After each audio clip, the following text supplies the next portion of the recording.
Voilà. Donc, nous voilà ici pour la deuxième partie. Alors, Monsieur Abdou, donc là maintenant, on a vu ici que c'était plus un problème de confidentialité. Oui. On va commencer à définir la confidentialité. Quand on va sur les réseaux sociaux, on veut s'inscrire par exemple sur Facebook, on nous demande de cocher une case, acceptez-vous la confidentialité, on nous invite à lire. Mais rares sont ceux d'entre nous qui lisent. C'est quoi la confidentialité en fait sur les réseaux sociaux? C'est une question assez vague et elle n'est pas si évidente à définir parce que selon le réseau social, ça peut prendre des formes assez différentes. Donc, mais généralement, la confidentialité, c'est votre droit à vous en tant qu'utilisateur de garder certaines informations privées et de décider, de contrôler plutôt la manière dont vous les partagez sur le réseau social ou bien sur la plateforme. Donc c'est un peu, pour faire simple, c'est un peu ça. Donc votre droit de garder vos informations personnelles, privées. Donc de décider qu'est-ce que vous allez partager et qui aura accès à ces informations et comment ces personnes peuvent utiliser vos informations. D'accord.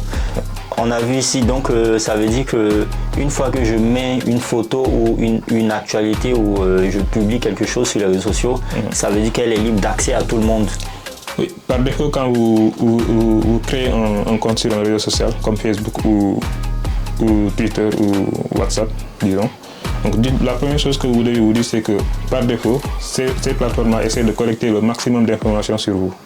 Donc, vous pouvez vous dire que vos paramètres par défaut sont à l'état ouvert en quelque sorte. Donc, quand vous publiez quelque chose, dites que tout le monde y aura accès, tout le monde peut collecter cette information et tout le monde peut en faire ce que bon lui semble. Donc, voilà, c'est un peu ça. D'accord. Quelle est son importance en fait, la confidentialité? Eh bien, dans le cas de Matt, par exemple, s'il avait été conscient de ce que c'est que la confidentialité, par exemple, sur les réseaux sociaux, il aurait pu, par exemple, éviter de partager cette photo. Au pire, il aurait pu la partager, mais avec des règles assez strictes, par exemple. Donc, c'est un peu, disons, si le fait de savoir, de connaître cette confidentialité, ces paramètres de confidentialité, pour être un peu plus précis, donc c'est des paramètres. Le fait de les connaître, ça vous évite d'exposer certaines de vos informations, ça vous protège en quelque sorte. C'est un peu comme une barrière entre vous et le monde nuisible. D'accord. Donc, c'est ça l'importance de la confidentialité. Donc, ça veut dire qu'on ne peut pas tout partager sur les réseaux sociaux. Bien évidemment, non. D'accord. Qu'est-ce qu'on ne peut pas partager, par exemple, de manière pratique? Une information qui permet de vous identifier, par exemple, qui permet de savoir là où vous êtes, qui permet de savoir, par exemple, qui permet de connaître votre âge, votre numéro de téléphone, votre lieu de résidence, par exemple. Toutes ces informations-là, c'est assez personnel. Donc, vous n'avez forcément pas besoin de le partager avec tout le monde. Quand vous dites de le partager, ça veut dire quoi? C'est-à-dire, par exemple, comment je vais sur Facebook et je vais créer un compte, on me demande mon âge, on me demande mon numéro de téléphone, mon mail. Oui. Ça, vous ne parlez pas de ça, n'est-ce pas? Vous parlez d'une publication sur les réseaux sociaux ou bien quoi? Eh bien, même cette information, le fait de renseigner son âge, son nom, c'est une information privée. Mais ça, vous la divulguez au propriétaire de la plateforme. Donc c'est un peu différent que de faire une publication et de dire que je m'appelle par exemple Marc, que j'ai 24 ans, j'habite à tel lieu. C'est un peu différent. Donc, le propriétaire de la plateforme ou les propriétaires de la plateforme n'ont pas le droit de divulguer cette information que vous avez fournie lors de votre inscription. Donc ça ils sont assez protecteurs sur ce point-là. Mais par contre, plus tard, sur la plateforme, ce que vous décidez de faire de votre compte, ça n'engage que vous. Ah, d'accord. Ça les engage également, mais primo, ça vous engage vous en premier. Ah, ok. Oui. C'est pour ça, parfois sur les réseaux sociaux, quand on met le numéro de téléphone ou son mail, on met public, privé ou encore la visibilité de l'information. La visibilité, c'est aussi un paramètre de confidentialité. Par exemple, pour faire simple, quand vous êtes sur un réseau social comme Twitter par exemple, vous pouvez aller au niveau des paramètres et au niveau des paramètres, vous allez voir tout un onglet qui concerne la confidentialité, par exemple. Vous pouvez décider de qui peut voir d'abord vos publications, si c'est uniquement vos amis ou uniquement les gens qui vous suivent ou un certain groupe de personnes ciblées. Vous restreignez un peu la portée de votre publication en quelque sorte. Et ça, c'est un paramètre. Vous pouvez aussi décider de qui peut par exemple aimer votre publication, parce que le fait que quelqu'un aime votre publication, ça lui donne de la visibilité. Et vous pouvez aussi décider de... Vous avez plusieurs options en fait. Donc, il faut prendre un peu son temps et défiler et décider quelle politique appliquer à mes publications. Parce que c'est d'abord des paramètres, une fois configurés, s'appliquent à vos futures publications. D'accord. On a répondu en même temps à la question des paramètres de confidentialité sur les réseaux sociaux. Oui. Voilà. Est-ce qu'on peut citer 3 paramètres par exemple sur les réseaux sociaux? Tous réseaux sociaux confondus.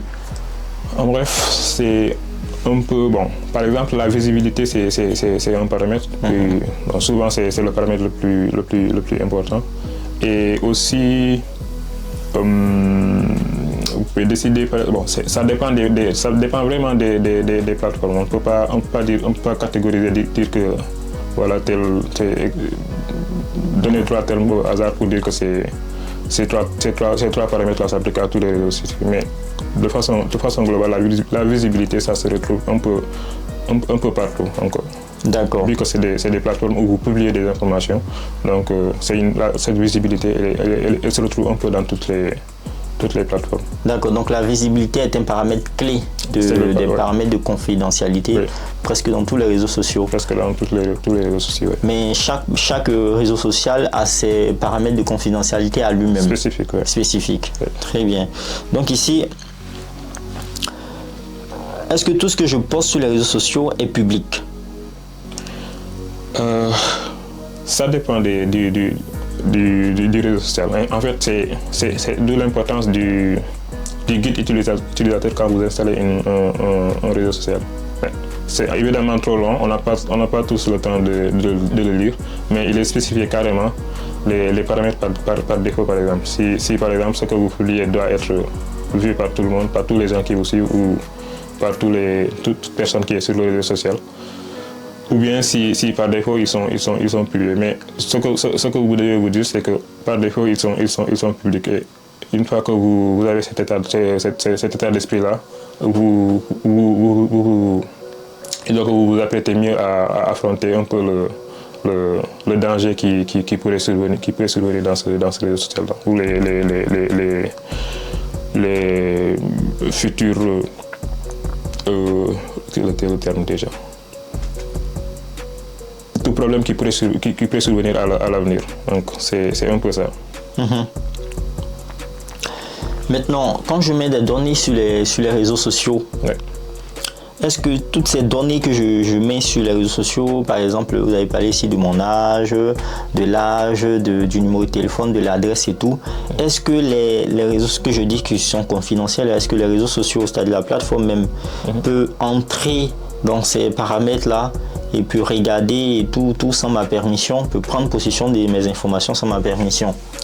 En fait, ce qui se passe, c'est que les réseaux sociaux ils ne divulguent pas vos informations de la façon dont vous le pensez peut-être.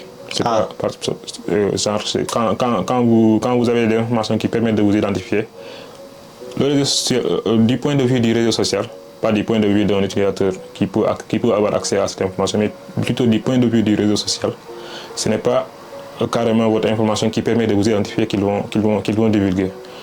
Ils vont plutôt faire des publicités ciblées. Je ne sais pas si vous avez un peu compris ce terme-là, les publicités ciblées. Donc, une publicité ciblée, c'est par exemple une plateforme comme une plateforme tierce, par exemple, qui a des produits à vendre et qui veut atteindre un certain public. Donc, les réseaux sociaux plutôt, se servent de vos informations pour pouvoir vous suggérer des choses qui pourraient être